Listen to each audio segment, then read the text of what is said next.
皆さんこんにちは。フランス在住の親指プチコです。今回はフランス風のバーベキューの様子と同時に夜から始まり翌日昼までのある日の食事をご紹介します。この家に引っ越して庭がある生活になったので、今年は思い切ってバーベキューを買いました。この日は試しにバーベキューを使ってみようということで、晴れていたので彼と2人で初のバーベキュー開催。フランスのバーベキューは日本みたいに薄い肉を焼くのではなく、野菜と一緒に串刺しになった肉やソーセージを焼くのが一般的です。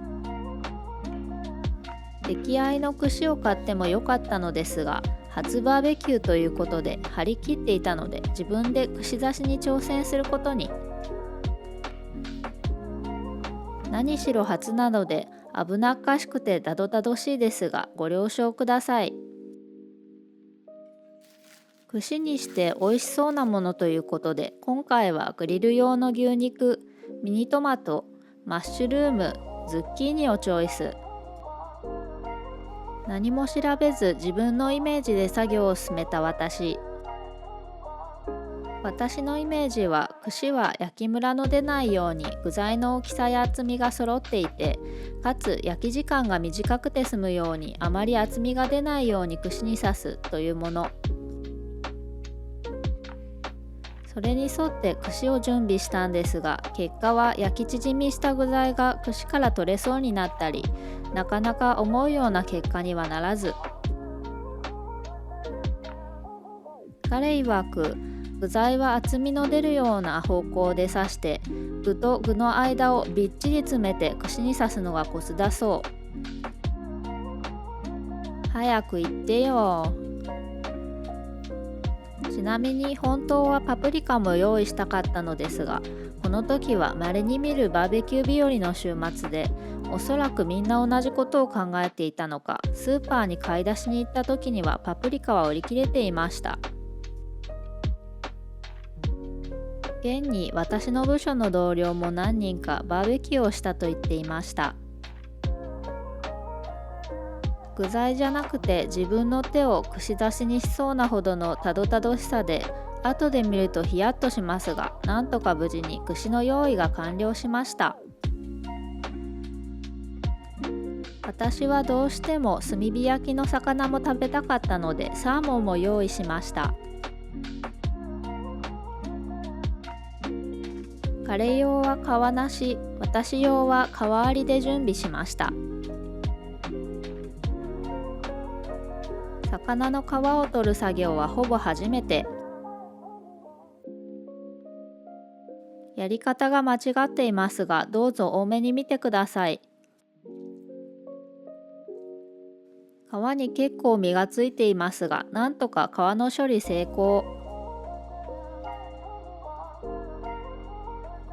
鱗もまだがっつりついていたので、正しい処理の仕方もわからず、なんとなく鱗を取ってみました。料理学校に行ったこともある彼が、後で私の鱗取りの様子にびっくり仰天。鱗は包丁の背で取る。それに鱗がそこら中に飛び散らないようにシンクで処理するものでしょとお叱りを受けました。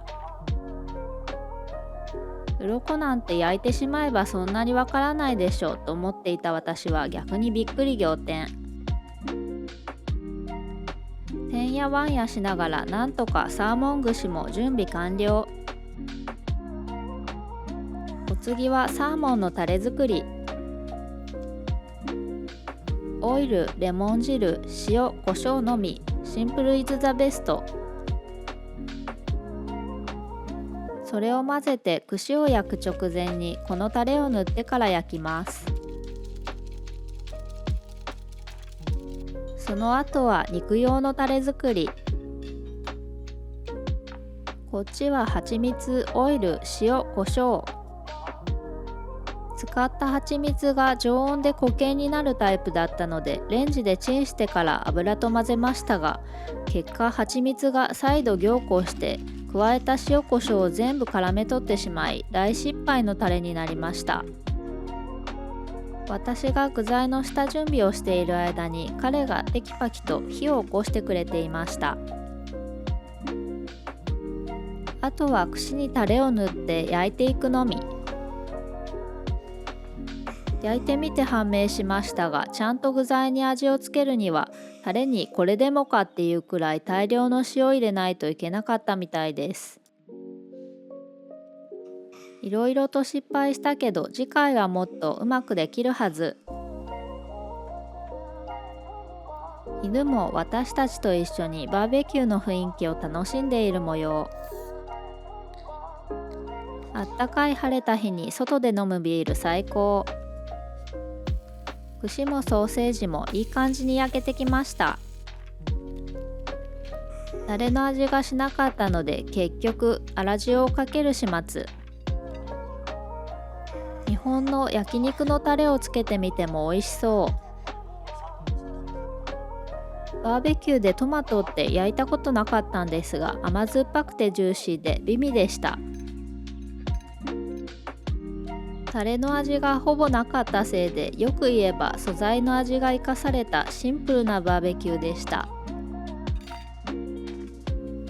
ただやっぱりバーベキューは大人数でした方が楽しいのは間違いないです。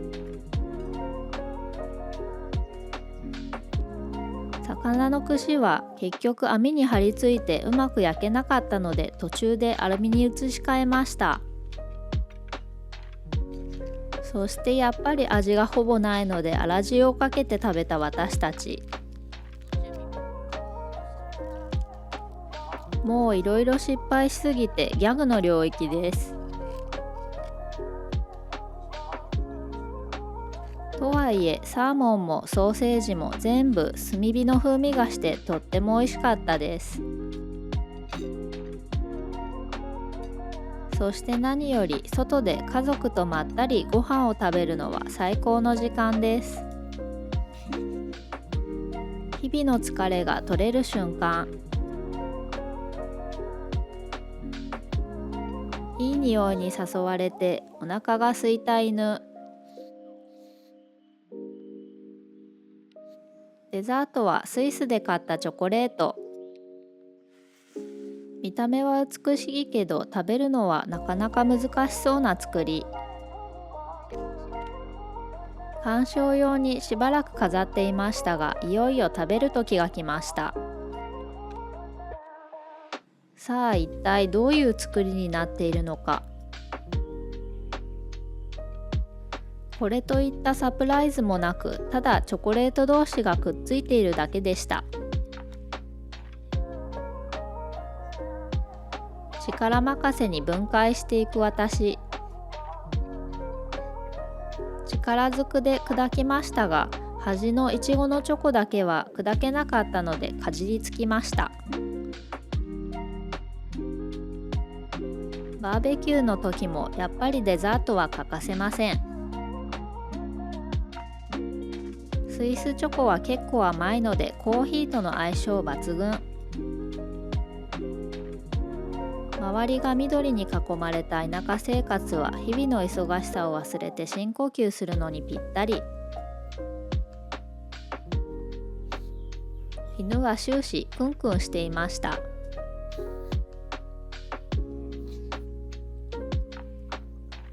次の日、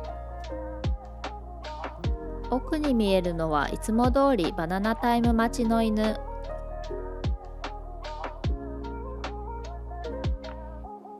犬と私の日課です。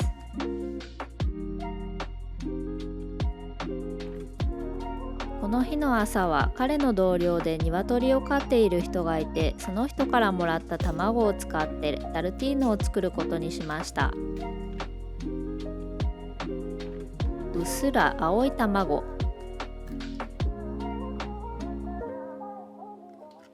こんなもらい物があるのも田舎生活ならでは。パリの小さなアパートに暮らしていた頃には想像もできなかった生活です。もともと日本の田舎生まれ田舎育ちの私ですが、社会人になってからはほぼ都会の小さなアパート暮らし。フランスに来てからもパリでのアパート暮らしが長かったですが、住んでみるとまた自分の思い描いていたものとは別の一面が見えるもの。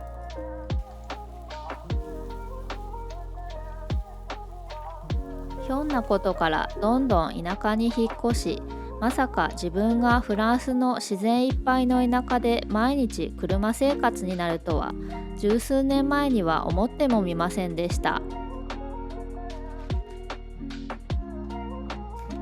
飲み物も用意して、さあいただきます。コレステロールは高そうだけど間違いなく美味しいパンと卵とマヨネーズ。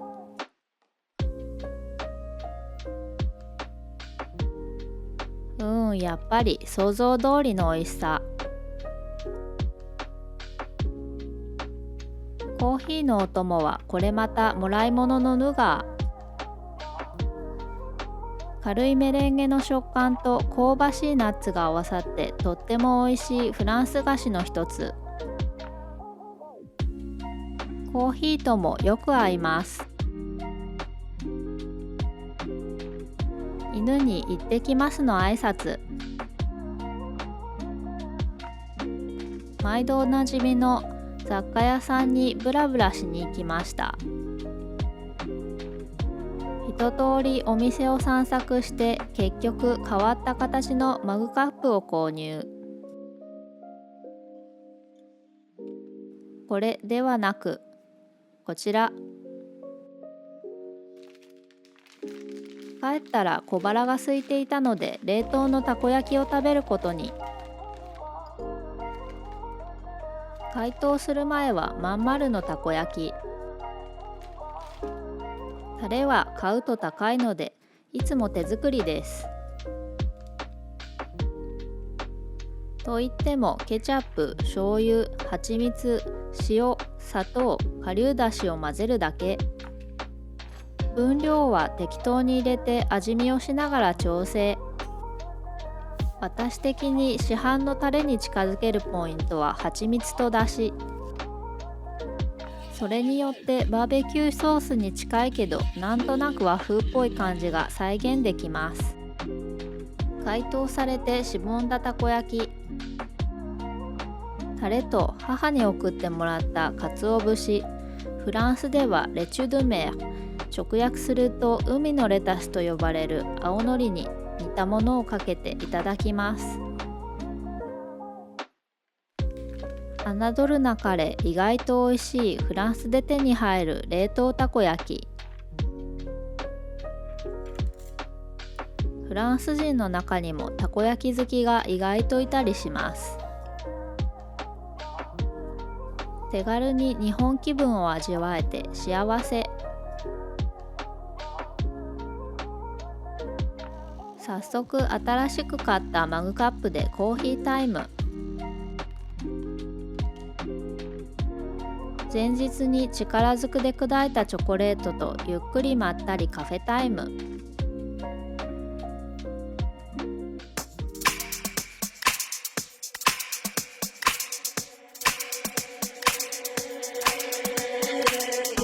ご視聴ありがとうございました。